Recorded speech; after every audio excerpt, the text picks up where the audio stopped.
Okay, so these are advert positioning techniques, and this is sort of one step above logos, pathos, ethos, and also one step above techniques, but you can combine them all together to give you a solid basis for your own meta-language use. So all of these techniques are about positioning your product rather than positioning your audience, but of course you position your product in a direction towards an audience so that you may appeal to them especially powerfully.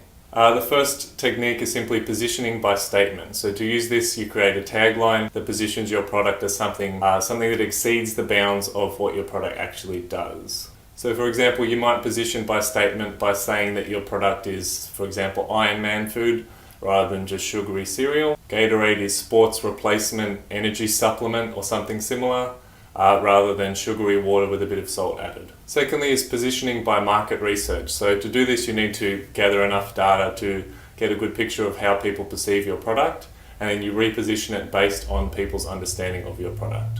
So typical examples of this would use a phrase like not just. So market research has established, say, that yogurt is only for health freaks. So then your advertising campaign would be yogurt not just for health freaks. And so you're trying to shift the perception and shift the position of your product within the marketplace. Third, positioning by market segment is when, again, you've done your market research, but then to differentiate your product further, you might create, say, a female version of your cereal, then you might create a kids version of your cereal. And this is, of course, the key thing here is that you're not actually changing the product. You're just sort of positioning who it's for based on packaging. So you're not creating a new product. You're simply creating a different packaging, a different look, a different way of presenting this to your audience. Fourth is positioning by emotion, magic, or stories. And to do this, you're just sort of giving a bit of background, you're trying to create, I guess, more of a three-dimensional product, something that has a bit of character, a bit of history to it. So it might be, your cookies came in on the first fleet and have been made in the same factory since 1848 or similar. This positioning strategy is most often used by beers. So you think about, they're setting up James Squire, for example. They've created a whole mythos, a whole character around the presenter or the creator of their product. And they're trying to say that the person who their product represents is the sort of person that you would like to be. So adventurous, magical, hardworking, all these sort of things. Positioning by social approval is just that. So you say this is the best selling, the most popular, the most recommended amongst mums. You're just trying to position it as already successful, and you're trying to communicate that so that people can continue that growth. Of course, it doesn't actually need to be the best, highest selling. And I guess this is an aspect of weasel words where you could say, among the highest or the top 3, or just generate your own statistics and make them up to produce this. Product differentiation. So to do this, to think about this easily, you just go to a chip aisle. They're all slices of potato with different salt thrown on them, essentially. Differentiation is that some will be presented as fancy, some will be old style, some will be crinkle cut. The differences are very minimal, very small. So what they're doing is they're trying their very best to differentiate their product from the others. Perhaps one is black label, one is gold standard, one is blue ribbon.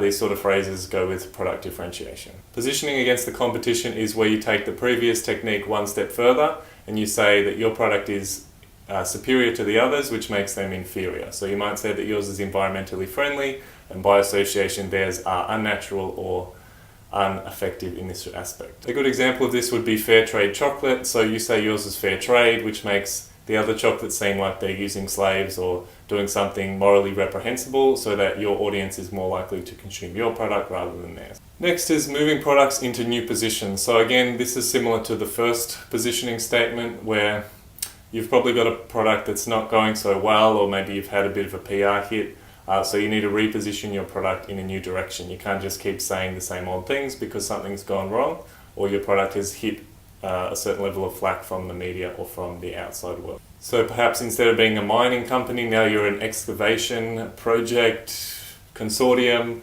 It's just sort of changing the position of your product in a more positive light wherever possible. Positioning by price is just that. Of course, no one's ever going to say that their product is worse quality, so the tricky part is illustrating that yours is worth more than the others but costs less, and that's of course a very delicate balancing act. If you stuff it up, then your product is forever the bargain basement option that only poor people use, and no one wants to be using that product. Positioning by name is of course just the name of the product, so think of something like Die Hard batteries, Ever Ready batteries.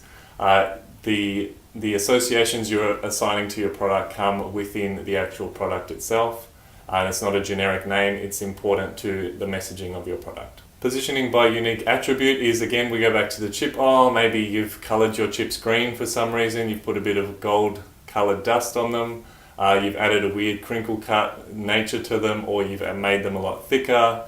You say yours are oven baked rather than fried. Any unique attribute that your product has, you're positioning it as different to the others as a result of that one attribute. Alright, so I hope these positioning statements have given you some idea of how you can position your own product and which of these strategies you're going to apply to your advertising campaign that you're going to generate.